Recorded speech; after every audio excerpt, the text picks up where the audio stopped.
Hello friends, welcome to Meridian overseas.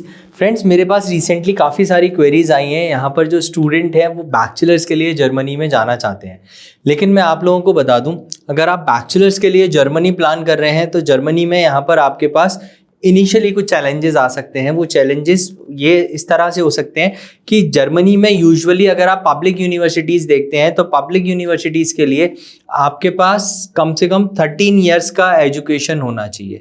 तो यहाँ पर इंडिया में अगर आप देखते हैं तो बैचलर से पहले आपका इनिशियली 12 इयर्स का एजुकेशन काउंट होता है। इस सिनेरियो में आपको मेजरली पब्लिक यूनिवर्सिटीज़ में एडमिशन नहीं मिल पाता।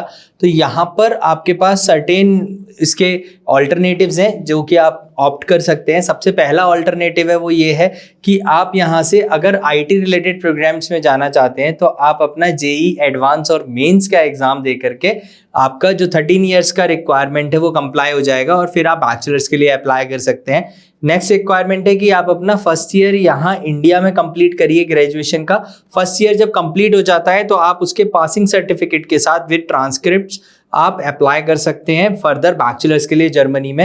And third one is student colleague. Student colleague एक ऐसा प्रोग्राम है जहां पर कि आपका जो फर्स्ट ईयर होता है वो आपका एज अ प्रिपरेटरी प्रोग्राम की तरह जाता है। यहाँ पर आपको जर्मन लैंग्वेज की ट्रेनिंग प्रोवाइड कराई जाती है, साथ में आप जिस भी प्रोग्राम के लिए जा रहे हैं उस प्रोग्राम से रिलेटेड कुछ इनिशियल सब्जेक्ट्स होते हैं वो आप लोगों को वहाँ पर पढ़ना होता है। उसके बाद फिर आपको स्टूडेंट कोलीग का फाइनल एग्जाम देना होता है। वो एग्जाम क्लियर करने के बाद फिर आप बैचलर्स में एनरोल हो सकते हैं। स्टूडेंट कोलीग के लिए आपको वहाँ पर जर्मनी का वीज़ा फाइल करना होता है, स्टूडेंट कोलीग के लिए अप्लाई करना होता है। और ये जो स्टूडेंट कोलीग प्रोग्राम है ये आपका जर्मनी में ही होता है। लेकिन यहाँ पर प्रॉब्लम ये आती है कि ये जो स्टूडेंट कोलीग प्रोग्राम है ये आपका जर्मन टॉट और इंग्लिश टॉट दोनों ही तरह से होता है। मेजरली जो पब्लिक यूनिवर्सिटीज़ हैं वहाँ पर ये जर्मन टॉट लैंग्वेज में आपको अवेलेबल होता है। उस केस में आपको यहाँ पर B1 और B2 most of the cases में B2 प्रोफिशिएंसी आपको शो करनी होती है अपनी जर्मन लैंग्वेज की। तो यहाँ एक चैलेंजिंग टास्क आ जाता है। तो उस सिनेरियो में आप English taught student colleague programme में भी एनरोल हो सकते हैं। नॉर्मली अगर आप English taught student colleague programme में जाएंगे तो जितने प्राइवेट यूनिवर्सिटीज़ हैं वो मेजरली आपको प्रोवाइड कराते हैं कोर्स। यहाँ पर जो आपका ट्यूशन फी लगने वाला है वो अराउंड 10,000 यूरोज टू 12,000 लगने वाला है।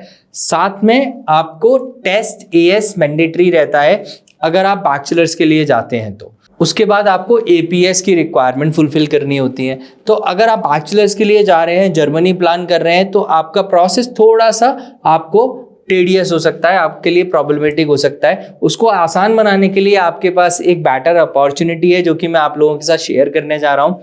वो है आपका फ्रांस। तो यहाँ पर आपकी जर्मनी की काफ़ी सारी यूनिवर्सिटीज़ हैं जो कि फ्रांस में भी जिनका आपका एक कैंपस सिचुएटेड है। यहाँ पर अगर आप फ्रांस के लिए जाते हैं तो फ्रांस में आप इन सारी रिक्वायरमेंट से बच जाते हैं।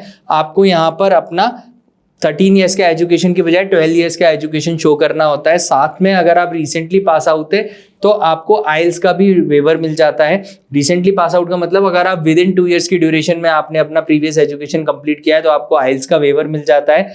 लेकिन आपके पास फर्दर एक ऑप्शन ये भी रहता है कि आपने 1 ईयर अपना फर्स्ट ईयर आपने अपना फ्रांस में कंप्लीट किया और उसके बाद फिर आप अपने नेक्स्ट 2 इयर्स के लिए जर्मनी में ट्रांसफर ले सकते हैं सेम यूनिवर्सिटी के उस कैंपस में। तो यहाँ पर आप टेस्ट AS की रिक्वायरमेंट से भी बच जाते हैं। साथ में आपको APS के लिए भी अप्लाई नहीं करना होता और आपको जो आइल्स का मेजर रिक्वायरमेंट है जर्मनी के लिए आफ्टर APS सर्टिफिकेट तो वो भी आपके लिए वेव्ड ऑफ हो जाता है अगर आप रिसेंटली पास आउट है।